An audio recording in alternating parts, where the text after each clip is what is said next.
Hi class, and welcome to week 3 live lab session BC1020. This is a recorded session, so although my live labs are very interactive, we won't be able to do that as much here in this recorded session. So to start out, I always ask where everybody's from, and we click that on the screen, but we're going to skip that. Each week you want to make sure that you start with your roadmap. Look over your roadmap, see what's going to be due this week. That way you won't have any surprises and you'll have time to get everything completed.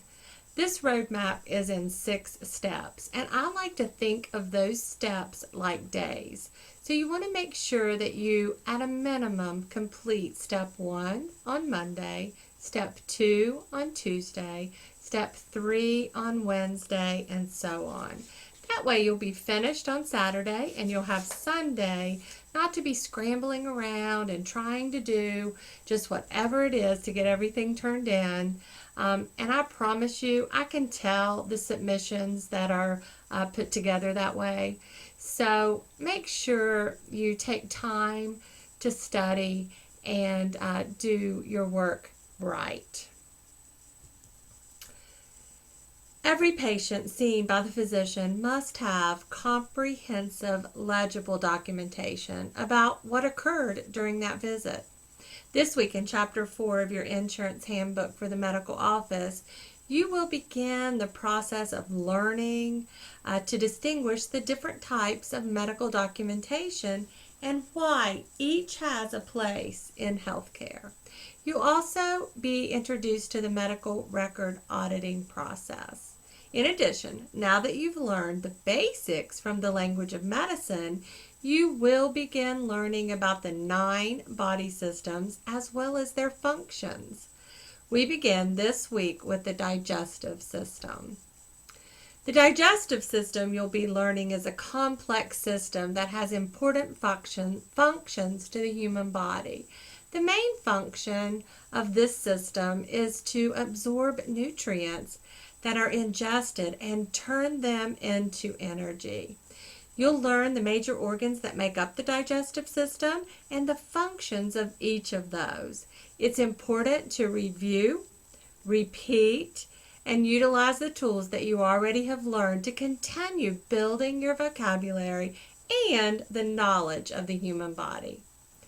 In understanding the function of the digestive system and the organs within this system, you, as a medical biller and coder, will be able to take away from that the procedures that are being performed, as well as the reasons why those procedures are being performed.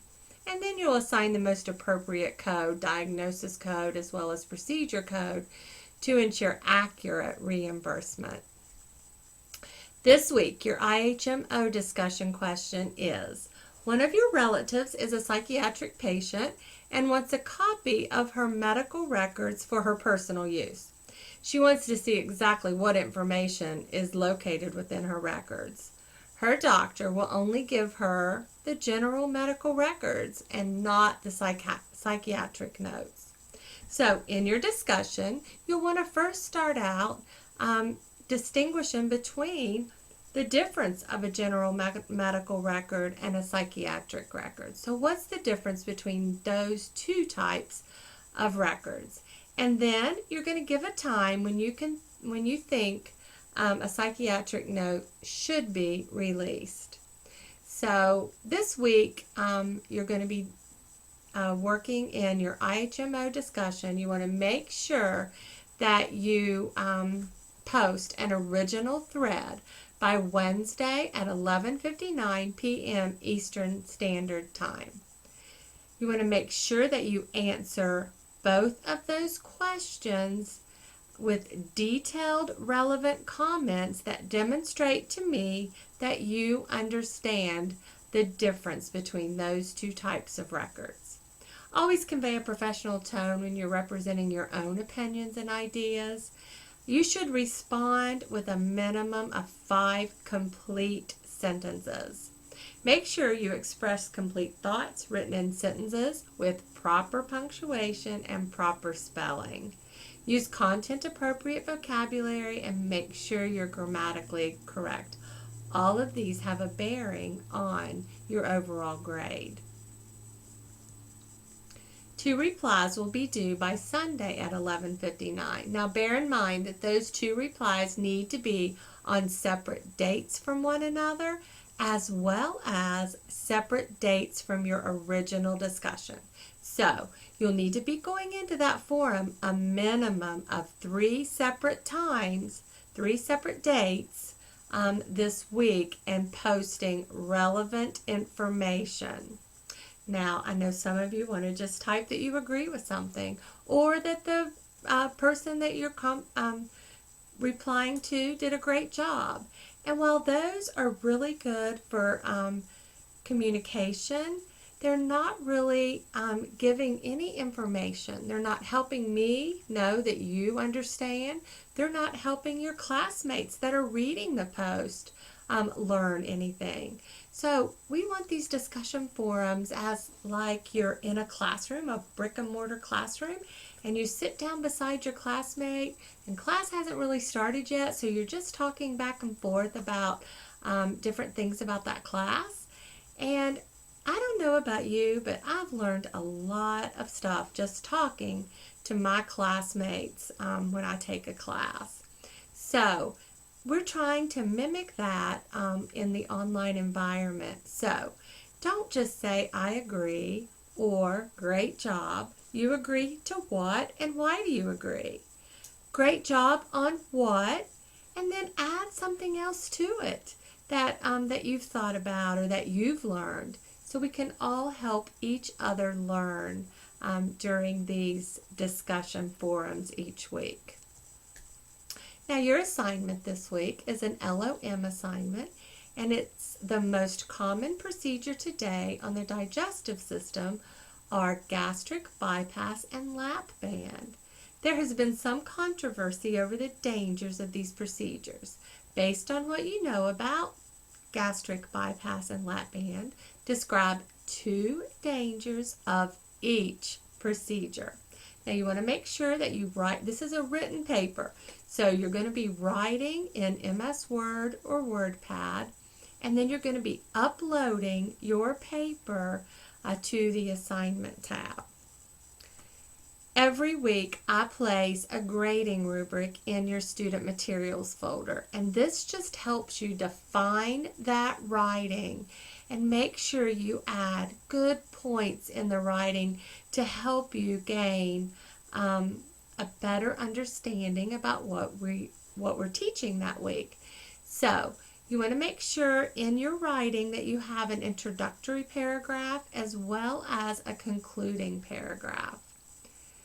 You want to make sure that you add some digestive system or organ information in your writing. You should also have a good definition of what bariatric surgery is. This is the foundation for both of those procedures, so you have to have a good understanding about bariatric surgery in order to talk about the lap band as well as the gastric bypass. And then again, I want to see definitions on lap band and gastric bypass.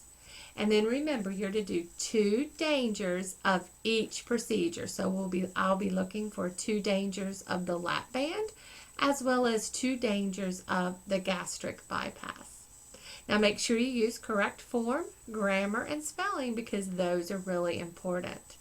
Now if you have to go out on the internet, which some of you will, to gather more information about this assignment, just make sure you make the reference at the bottom of your page in APA format. And you can see here on your screen that I've added my references here at the bottom of the page.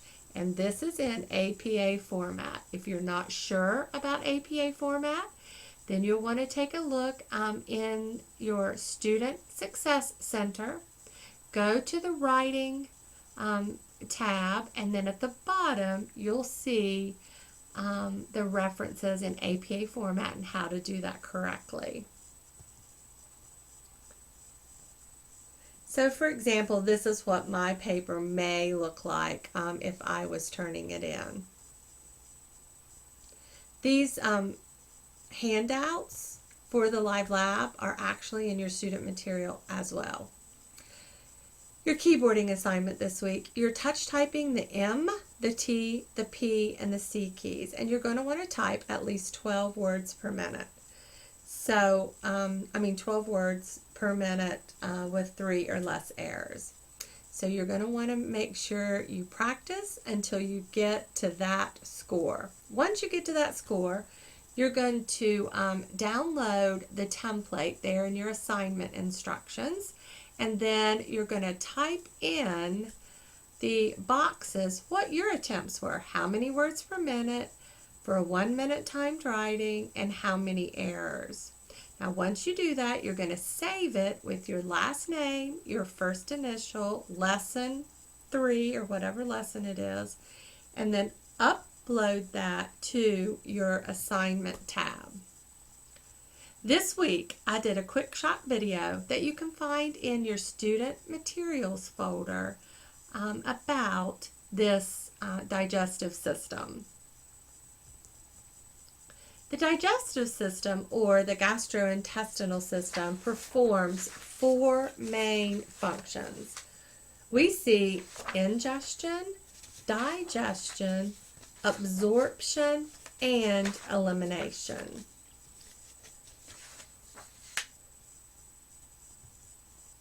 Let's look a little closer at those 4. Ingestion is the intake of nutrients into your body. Digestion is the breakdown of large molecules into smaller molecules. Absorption is the uptake of nutrient molecules from cells of the digestive tract, and from there they go into the bloodstream. And then elimination is eliminating undigested residue. So digestive enzymes are going to aid the breakdown of complex nutrients, proteins to amino acids, sugars to glucose, and fats to fatty acids or triglycerides. Absorption is the digestive foods that have passed into the bloodstream through lining cells of the small intestine. Those nutrients travel to all cells in the body, and cells burn nutrients to release the energy that's stored in the food. The body eliminates solid waste materials that can't be absorbed into the bloodstream. The large intestine concentrates on the feces. The waste passes out of the body and through the anus. Here's a good picture of parts of the stomach. And we see here at the very top where the esophagus comes into the stomach. It's right here. Remember that esophagus is that long tube that comes into the stomach.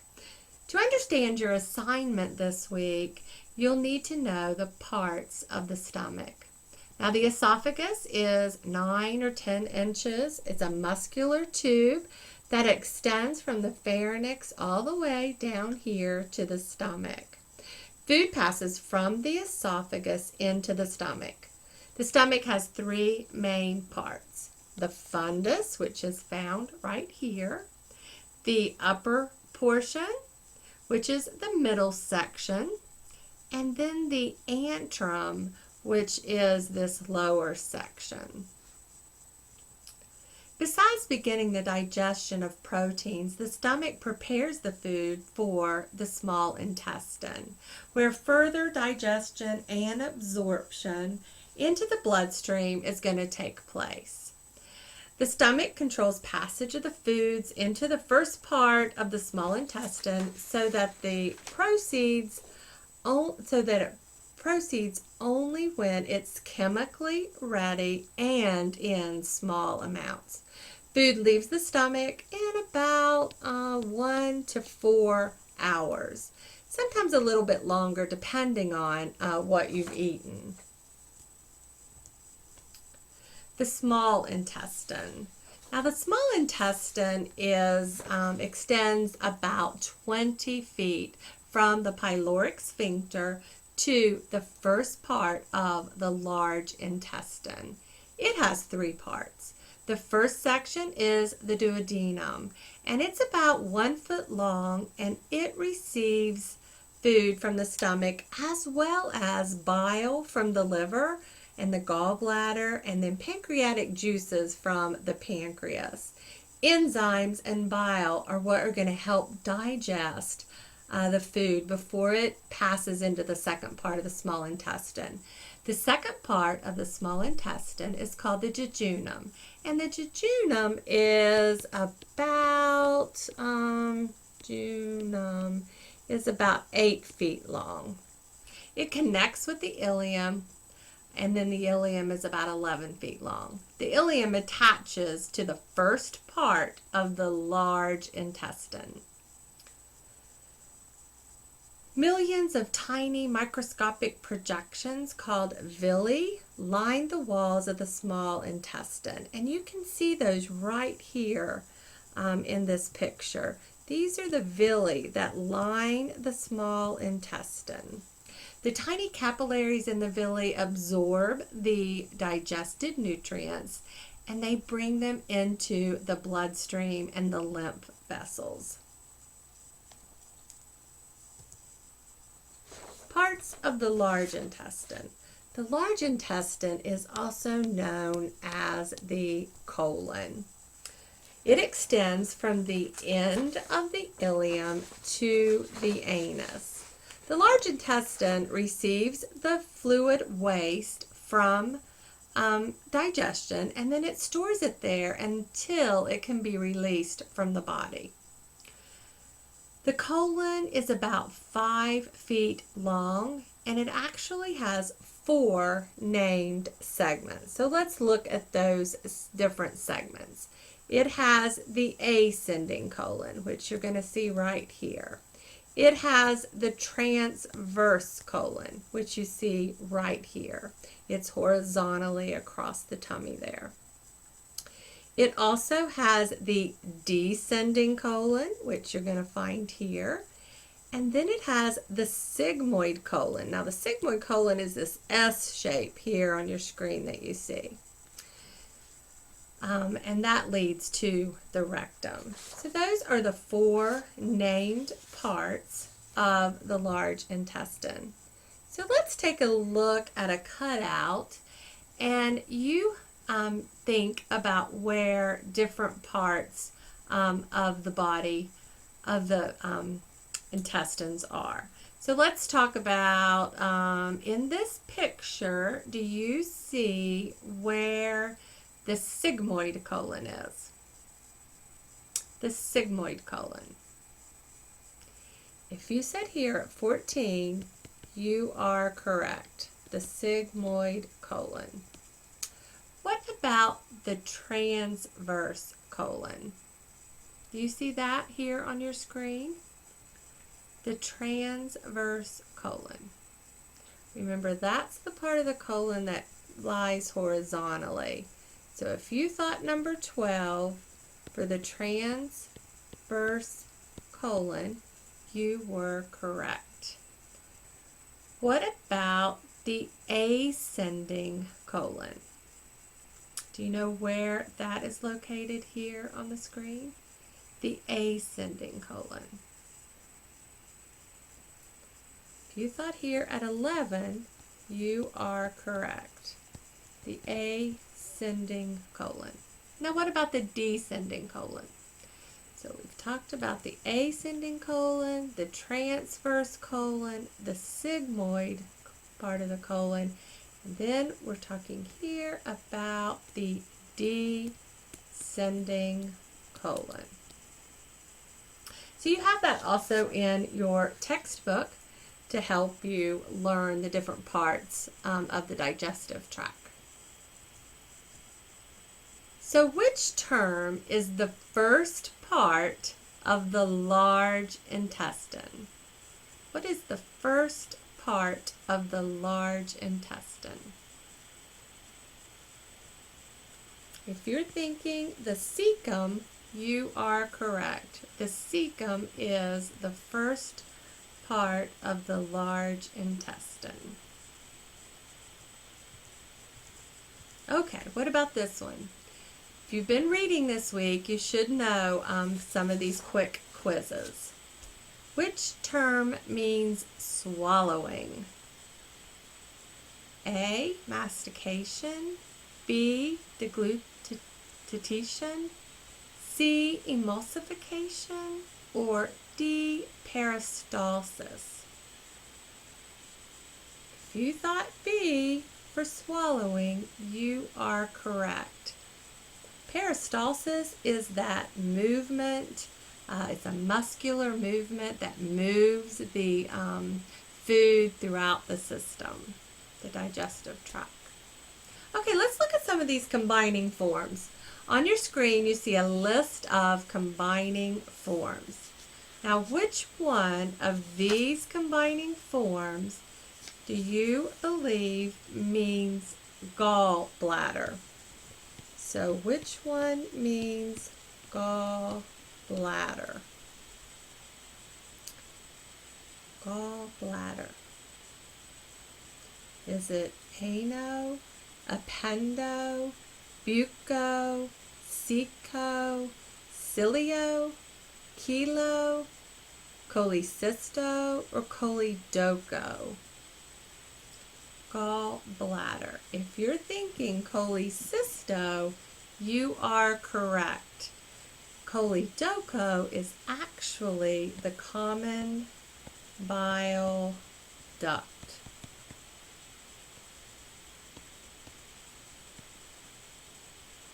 Okay, look at this. Which one of these would you think means stomach?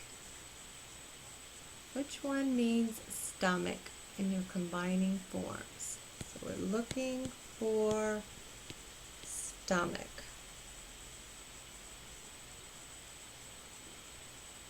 Gastro, right. Gastro is stomach. How about this list? Which one of these on your screen means throat? We're looking for the combining form that means throat. Oro, palato, pancreato, peritoneo, pharyngo, procto, pyloro, recto. Which one means throat? You guessed pharyngo, you were correct. Okay, here's some combining forms. Which one of these combining forms means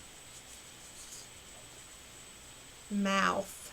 So I'm looking for the combining form that means mouth. Is it sigmoido, stomato, or uvulo? Mouth. If you guessed stomato, you are correct. How about these? Which one of these combining forms means fat? Looking for the combining form that means fat.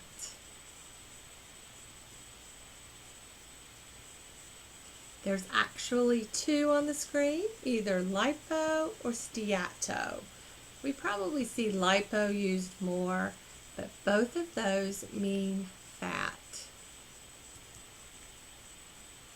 There are 3 types of anastomosis, and when you're learning about the procedures done for gastric bypass surgery, you're going to be seeing anastomosis. And anastomosis is when 2 or more combining forms form an organ. It means a surgically created opening between those organs inside the body. So anastomosis is a surgical connection between 2 body parts such as vessels, ducts, or bowel segments. So there's 3 different types, end to end. You can just take 2 ends of a vessel or an organ or a body part and put them together. End to side or side to side. So that's important as you'll be learning about anastomosis with bariatric surgery. Let's look quickly at Chapter 4 in your IHMO textbook and learn just a few things that we'll go over, just a few things that you're going to be learning this week in this chapter. Documentation. Documentation is a chronological, detailed recording of pertinent facts and observations about a patient's health, as seen in chart notes and in medical reports. Anything in a patient's record is going to be considered documentation. Now, there's a documentation process, and some of the common medical office documents that you're going to find in the records will be a patient registration form, which is all that demographic information, a medication record, any medications that the patient is currently taking, as well as the ones they've been taken off of or taken in the past. A history and physical examination for when the patient first comes to the office and the provider does a history and a physical exam. Providers also do those in the hospital when they're admitted. Progress or chart notes. Progress notes and chart notes are ongoing notes about the patient. Consultation reports, imaging, and x-ray reports will be found here in your medical record, as well as laboratory reports and an immunization record, consent and authorization forms, operative notes, as well as pathology reports, all found commonly in a medical office record. Now, a hospital record would also include an attending physician's order, the dates of admission, hospital stay dates, discharge summaries, and the discharge date. So basically, these are what you'll see within the healthcare arena. As we discussed earlier in the chapters about your advantages of having an electronic health record would be it takes up less physical space. In years earlier, we had whole rooms that housed medical records. So now we can do that on a computer system. So it takes up much less physical space. It has an automatic data capture. A lot of hospitals will send the reports straight into the computer systems of the physicians. So you have it pretty instantaneously. Available data for other purposes, if we want to do research or anything like that, it's right there and easier to do. Easier authentication, automatic insurance verification. If you'll remember on week 1 when we talked about the patient that had been seen at the office and the insurance was not valid. If they had used an automatic insurance verification system the day of or the day before the patient came, they would have known right away that that patient was not insured. Automatic computer-assisted coding, batch transmittals to insurance company. We can batch things up, send everything to Aetna, send everything to Medicare, and complete online management. Those are just some of the advantages of an electronic health record. All individuals that provide healthcare services are going to be documenting in that medical record, and they're referred to a lot of times as documenters because they record pertinent facts and information about that patient in the record. Physicians handwrite or dictate notes from a patient visit. We don't see as much handwritten now as we did in the past, but still there are some things that have handwriting on them. If the lab report came in a paper copy, the physician may very well write on that lab report, and then that will get scanned into the medical record. A transcriptionist or a correctionist may assist in entering notes about the patient. The receptionist, the medical assistant, they're going to enter administrative information into that record about the patient. And then insurance billing specialists and coders are going to enter codes and claim information into that system about the patient. Types of physicians that will be documenting that you may encounter would be an attending physician, the consulting physician, that's the providers whose opinion or advice about something has been asked, non-physician practitioners, which are like nurse practitioners, clinical nurse specialists, physician's assistants, physical therapists, people like that are called non-physician practitioners. The ordering physician, the physician that actually orders an EKG or orders some type of diagnostic test or an x-ray. The primary care physician, a referring physician. We also see in teaching hospitals residents making documentation, as well as the teaching physician and the treating and performing physician. There are many reasons for legible documentation. Some of those would be an avoidance of denied or delayed payments by insurance carriers.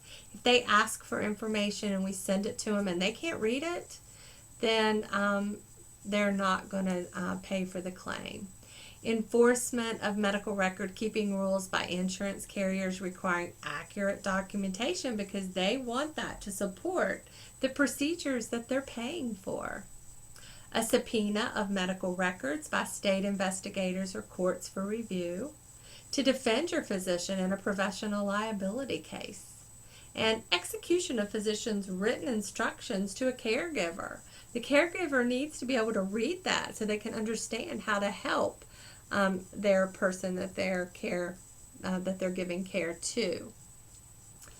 Principles of documentation. We want to make sure that we follow evaluation and management guidelines when we are looking at different records, maybe as an auditor or as a physician or as the person that's doing the documenting. Right now there are two sets of guidelines, 1995 and 1997. Either of those guidelines can be used by the physician or the staff. Medical necessity. Now, what is medical necessity? The definition of medical necessity is the performance of services and procedures that are consistent with diagnosis, performed at the proper level, and provided in the most appropriate setting. I like to give this example for medical necessity. Let's say you got up this morning and your car wouldn't start. So you called and had your car towed to a mechanic. He looks at your car and he determines that you probably just need a battery. But instead, he overhauls your entire engine. So instead of you paying just for a battery, which I don't know, maybe $75, $80, now you're going to have to pay for your entire engine to be overhauled, which you didn't need. It wasn't necessary. So think of that when I read that definition again. What is medical necessity? The performance of services and procedures that are consistent with the diagnosis, performed at the proper level, and provided in the most appropriate setting. So medical necessity is you're given just what you need at the right time and where you need it. There's an external audit point system that's used when auditing medical records, and that point system is used to show where there's deficiencies in the health record documentation, and it helps the physician to be a better documenter. Some of the billing patterns that are causes for possible audits. Billing intentionally for unnecessary services. Billing incorrectly for services of physician extenders, those NPPs. Billing for diagnostic tests without a separate report in the medical record. Changing dates of service on an insurance claim to comply with policy coverage dates, and we talked about that extensively in week 1. Waiving copayments or deductibles, or allowing other illegal discounts. Physicians aren't allowed to see their friends and write on there and say, don't collect the deductible and then or the copayment and then bill the insurance company. They're very welcome to see their friends for free, but they can't not charge them their copayments or their deductibles. That's illegal. Ordering excessive diagnostic tests, using two different providers' names to bill the same service for the same patient, misuse of provider identification numbers resulting in incorrect billing, using improper modifiers for financial gain, and you'll learn more about modifiers when you start learning to code. And modifiers actually just modify the service in some way, and some of them have financial things linked to them. Failing to return overpayments made by the Medicare program. If you find that the Medicare program is due a refund, that should be done very timely. Some of the guidelines for preventing a lawsuit would be to keep patient information confidential. You don't want to give out information about that patient, so make sure you keep all patient information confidential. Report all physician activity which is illegal or unethical. You'll want to start the correct chain of communication there in your facility and speak first with your supervisor.